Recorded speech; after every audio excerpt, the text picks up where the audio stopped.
My name is Brian, and this is my 180 story. I grew up in church, and I had about as good an upbringing as, a kid could have. And I was going to college. I, did well in school, and life seemed to be going great.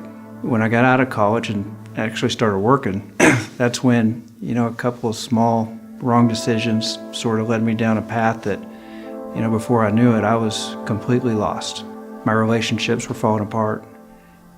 My ability to, be a productive worker or member of society was falling apart.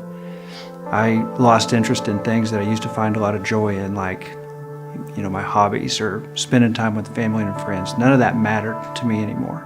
I hated the way I was living. I mean, I didn't want to do that. And every day I told myself, tomorrow's going to be different. Tomorrow I will cut back or I'll stop. But it didn't work like that for me. The only thing that mattered to me was feeding my addiction. I had gotten so sick and I had hid it from everybody. And it got to a point where finally my parents confronted me and wanted to know why, I was losing weight. I was just a different person. And I think they finally suspected what was going on, and I came clean to them and ended up going to treatment.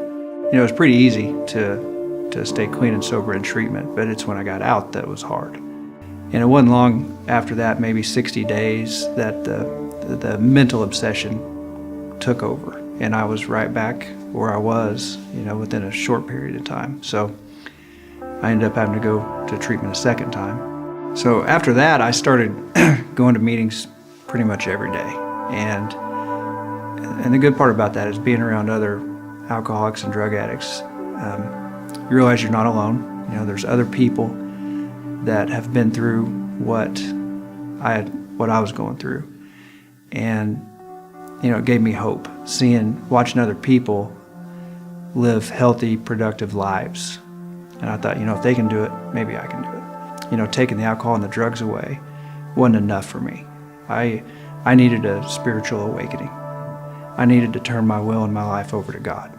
And there were people there that walked through that with me. I know there's people out there that are lost like I was, that are scared, and they don't know how to break this cycle of addiction. And to have a place where they can come and realize that they're not alone, that there is a solution, and that there's somebody there that's going to, walk through that with them, walk through that process. And it's the process that saved my life. So that's exciting to me.